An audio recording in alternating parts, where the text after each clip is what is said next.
Hi, friends. Welcome once again. We want to go into further consideration, further analysis of the ratios. So let's look at it. So we'll take an overview of what these ratios are, what we've done in the past. Typically, the five categories of ratios, the profitability ratios, which looks like performance. Okay, performance. The higher, the better. If the profitability ratios are higher, is better. Okay. So yeah, profitability ratio, talk of the return on capital employed, return on assets, return on equity, or return on shareholders fund, or return on investment, they're all the same. So ROE, ROI, ROSF typically are the same. Okay.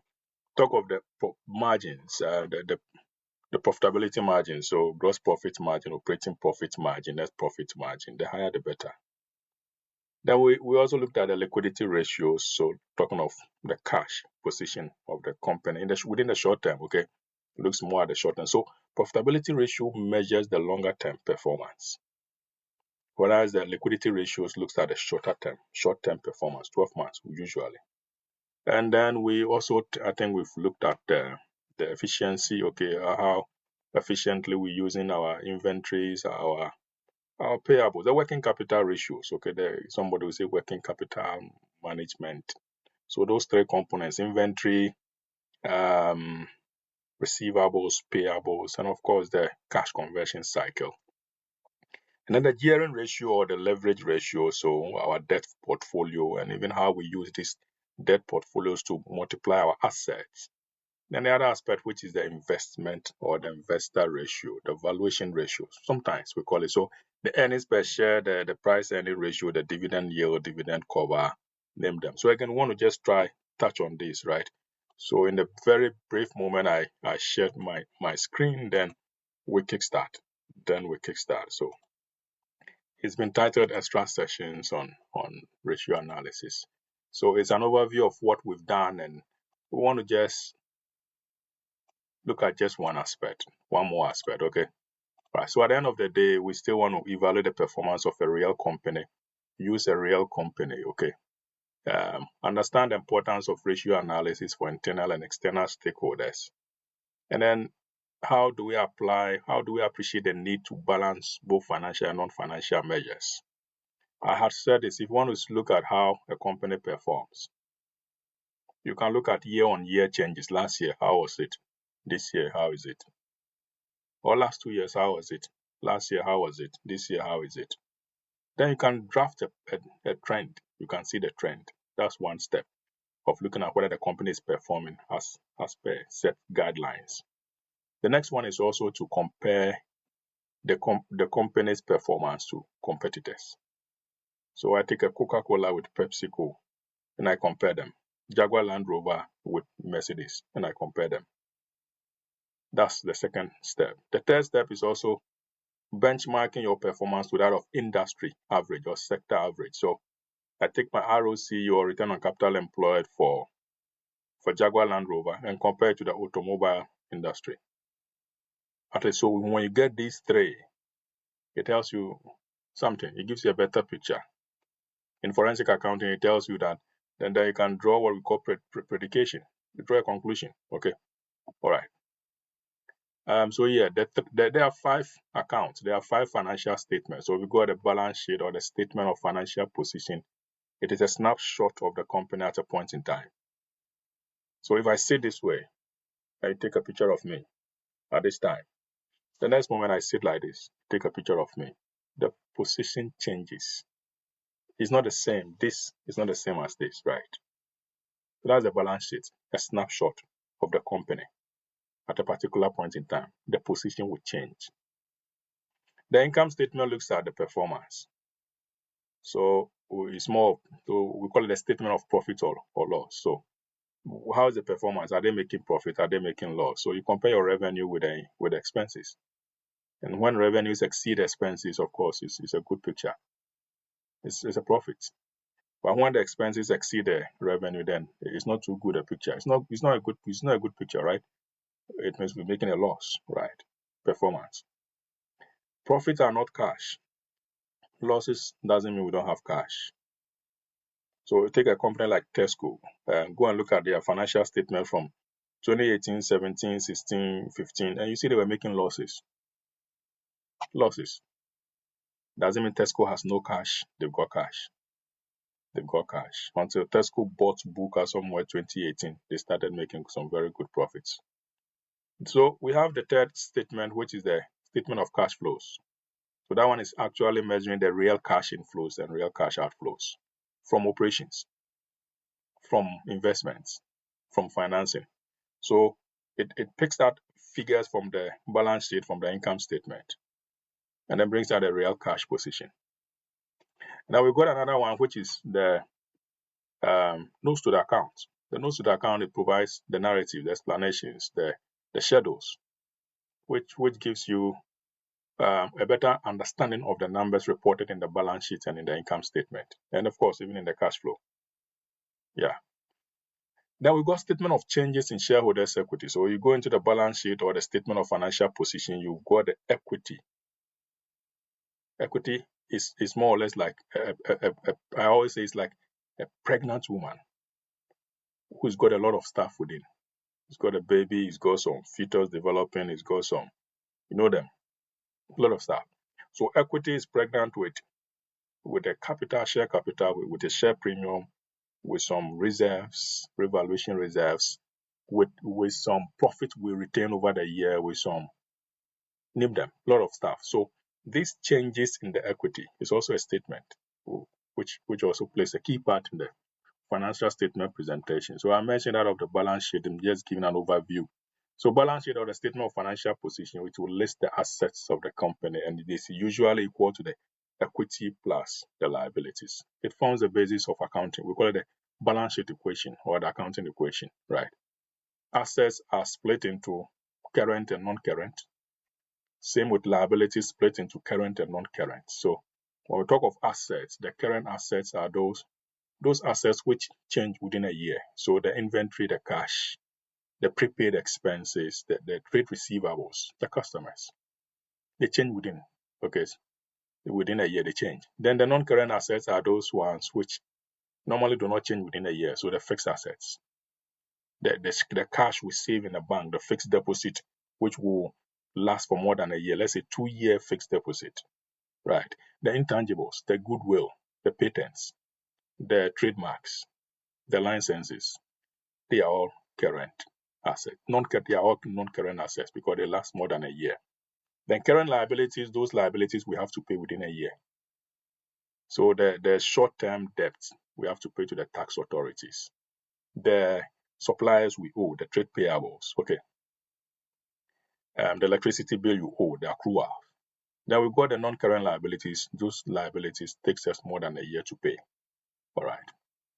So what is the use of a balance sheet? It shows how the business is financed and how funds are deployed.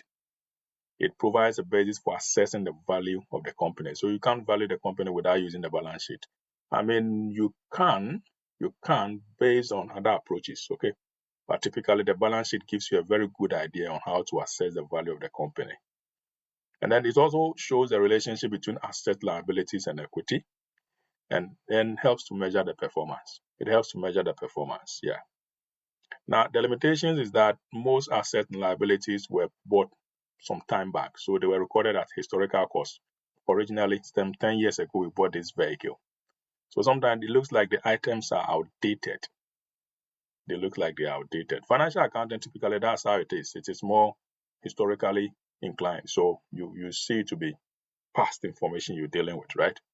Now, most items are calculated based on estimation. And of course, we have an accounting standard, IAS 8, which deals with estimation. So the depreciation you see, which leads to the, a further valuation or representation of the fixed assets, is based on estimates. It's based on estimates, right? Now, balance sheet, not only balance sheet, but with the other financial statements, they are subject to window dressing. We call it creative accounting. So managers could fraudulently represent their accounts to look good in the eyes of lenders, in the eyes of investors. They can understate their liabilities so that it looks as if they don't really owe. and they can rather overstate their assets to appear as if they have more assets.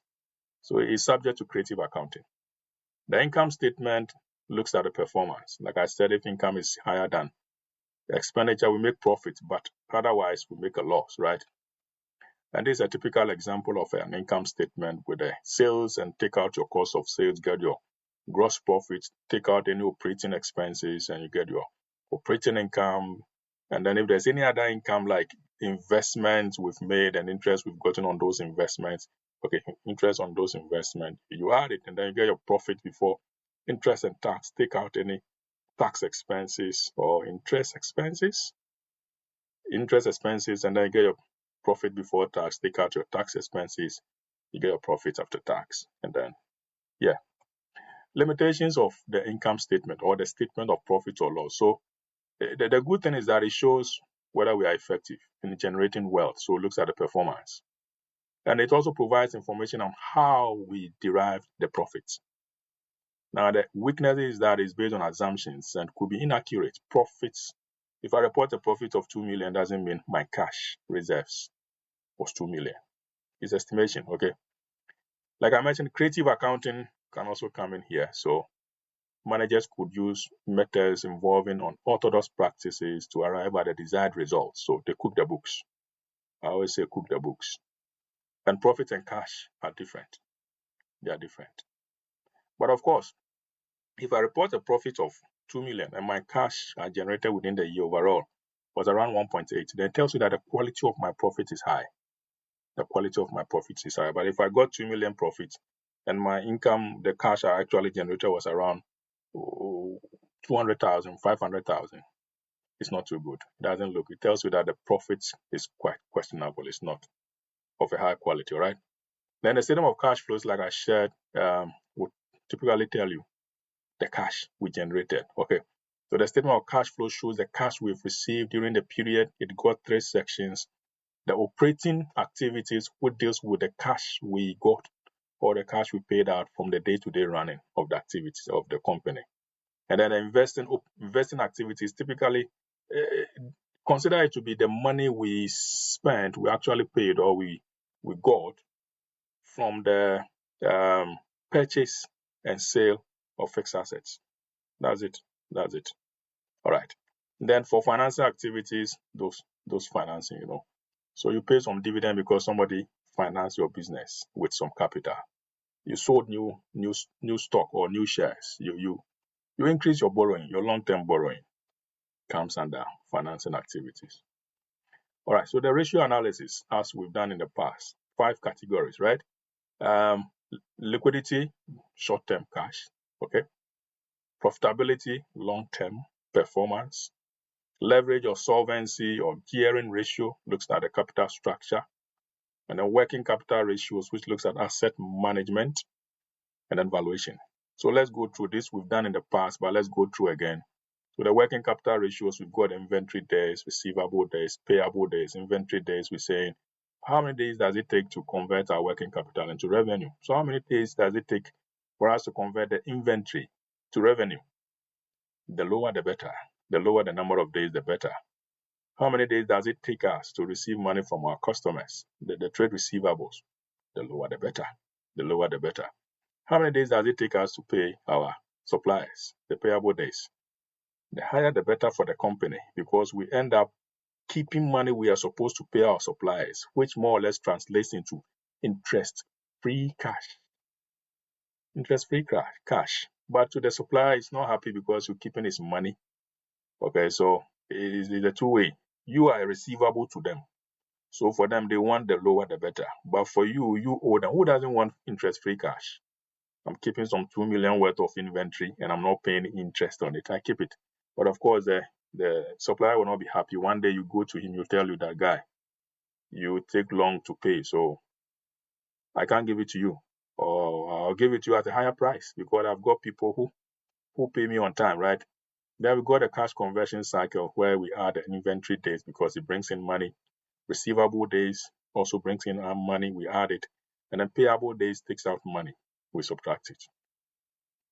Now we got some profitability ratios, a couple of them here. So gross profit margin, operating profit margin, return on equity, EBIT margin, earnings before interest and tax margin, the net profit margin, return on assets, and return on capital employed. You can't find return on capital employed here, but it's again the operating profits divided by the capital employed. And typically, we've got the capital employed to be equity plus the long-term debt. All right.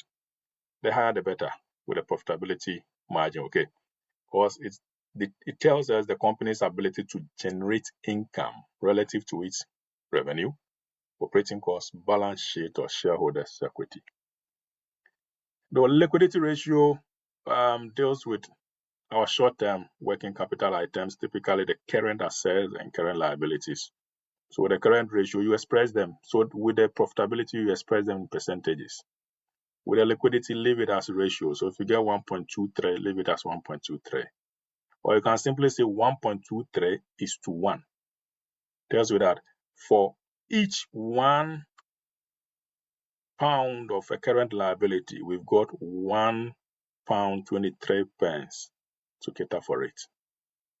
Whenever the figures are more than 1 is better, but not excessively be above 1. If you get a 2.2, you are really keeping money tied up somewhere. The cash is lying down idly, which is not too good. So I'll go for a 1.2, 1.3. That's better. Okay, gives me a cushion. The interpretation applies for both current ratio, quick ratio, and cash ratio. Normally, for any manufacturing company, your quick ratio will be lower than your current ratio, and your cash ratio will be lower than the quick ratio. But for a service company where they don't have inventories, your quick ratio and current ratio will be the same. Cash ratio will drop. Typically, cash ratio is normally down there. All right, so like I said, pick current assets and current liabilities. I've explained what a current asset is and what a current liability is, so I wouldn't spend time here. So these are simple examples. Pick the figures. Current ratio, we got 1.19. It's a good picture. It's a good picture. But when it comes to the quick ratio, it is 0.87. No, not too good. Not too good.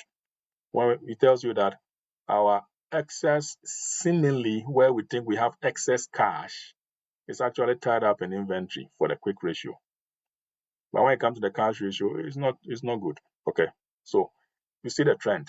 Cash ratio lower, quick ratio getting better, current ratio better. This is typically for a manufacturing company, all right? Then profitability ratios, all that you need. Look out for the gross profit, look out for the sales. If you don't see sales, you see income. If you don't see income, you see revenue. If you don't see revenue, you see turnover. Okay. And then look out for operating income or operating profit. Look out for earnings before interest and tax or profits before interest and tax. Sometimes you see profit before interest and tax equated to operating income or operating profit. Same, okay? Use it. Then we got the profit after tax. We got the equity and total assets. You get these items, plug them into the equation, and you get your figures. Okay. So typically, these are the items we just listed in the previous slide. Pick them one after the other, plug them into a template or into your formula, and it will work everything out for you. Pretty easy. Okay. Pretty easy. This is an overview, so I'm not spending much time. So you get in here, you see they are in percentages, and it's not we don't have a clearer picture here, okay? Unless we want to compare year on year. Last year, how was it? This, we're looking at this year. So what about last year? What about last year? How do we also compare this to competitors?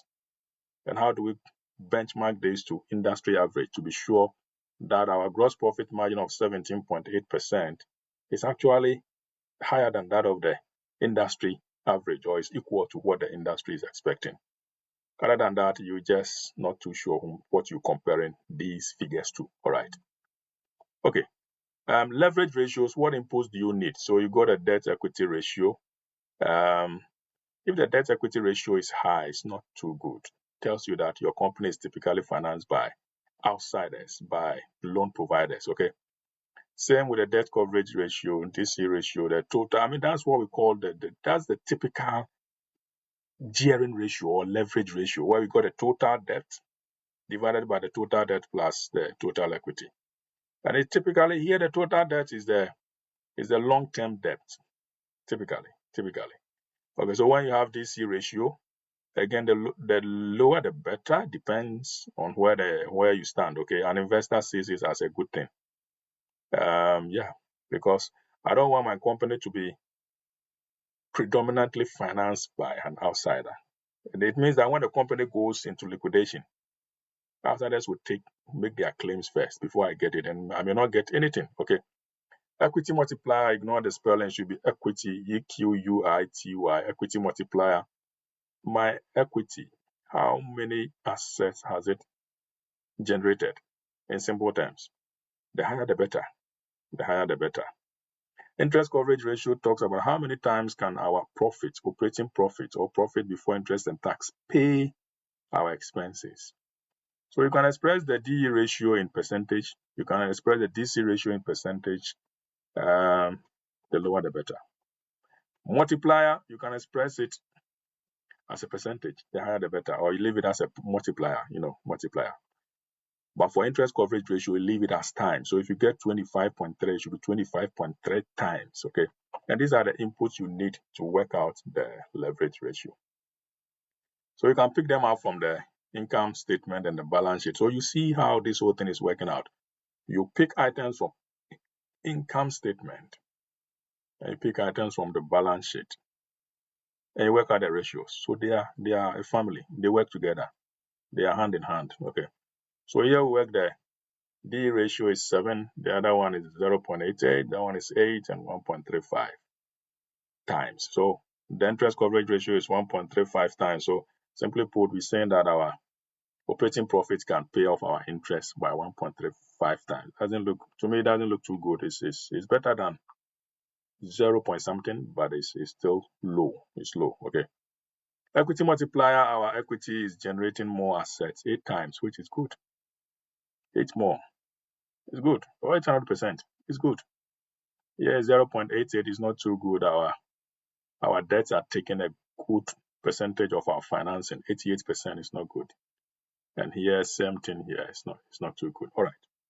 Now the other one, the working capital. I think I mentioned this during the formula presentation, right? So which inputs do we need for our working capital ratios? Your receivable, your payable, your inventory, your cost of sales or purchases, and then your sales or income. So you pick them from the income statement, of course, and then from the balance sheet. Then you go work it out, plug them in. And here we're saying that we get the inventory turnover days to be 36.2, a little over 1 month. We convert our inventories to revenue. And when you come to the other one, it's a little also the same, a little over 1 month. We receive money from our customers. And the other one is 69 days, a little over 2 months before we pay our suppliers. And the cash conversion cycle, we add those which generate income. So the 36.2 plus 36.4 minus the 69.5. All right. Valuation ratios. Valuation ratios. If you're lucky, you'll find this calculated in the annual account. So at the end of I showed you one thing. Let me just intentionally go one step back. Have you seen this one? Earnings per share is calculated already. Diluted earnings per share is calculated. Sometimes you see the price earnings ratio even computed for you. So depending on the kind of company which is presented, they normally do these valuation ratios for us, right? Okay. So we're going to pick just a couple of them. We want to see the earnings per share. Simply put, the earnings attributable to the shareholders, ordinary shareholders, of course, per share, per the total shares outstanding or total shares we have now. If the earnings per share, and we express this in monetary terms, if the earnings per share is higher, is good. It means our shares are generating very good earnings, very good income, profits, all right. Price earning ratio, the higher the better, is simply saying that, listen, the market price of our shares is also generating something good, higher. The higher the better. Investors love it. Investors will go and see these things, will look at these things before they proceed, okay? And then book value per share, I normally don't include this in my analysis, but yes. I mean, what is a book value per our share? So our total equity divided by the total shares outstanding. I mean, again, as an investor, the higher the better. The higher the better. Total dividend yield is telling us that our market price, what dividend is it yielding for us? The higher the better. The higher the better. We also have the dividend coverage. How many times do we pay dividend from our earnings? Okay, but that one is not here. So typically for financial ratios, dividend yield will be in percentage. So this 0.17 is 17%, whereas the rest are in monetary terms. The higher the better to the shareholder, to the investor. Okay, I've indicated this. How do you know you're doing well? Compare what you've achieved this year with what you budgeted. I budgeted that I'm going to get 10 million profits. What did I get? That's one step. The next thing is do year-on-year changes. Last year, how was it? This year, how is it? Compare with another company, a competitor, a close rival. Compare with industry average. Now, the context of the business is also very important. Is the business experiencing a boom and you are not performing well? Or is the business in an economically unstable environment? How is it like? So you have to consider a bigger picture, macro view, okay? Now, the purpose of the review or interested parties should also be considered. What are investors looking for? What are customers looking for? What about the loan providers, the banks? What is the government expecting from us? Consider that also on the bigger picture. And what about relevant issues which are ongoing? Sustainability. So in your analysis, you must not only consider the numbers, but look at the non-financials as well. And today you can see that in our annual reports, which are published by corporations, the reality is that about 80% are actually non-financial, with context, with strategic directions, with the CSR, with the sustainability, with the governance. Name them. And the numbers are just about 20%, whereas 80% is the narratives. All right. We'll end here for this one, which also forms a key part of the analysis you are expected to undertake. All right. So friends, I end this one here, and then I believe this is easy to work out. It's fundamental, it's basic, it's not something so technical. All right. We'll leave it here and we'll catch up in the next session. Bye for now.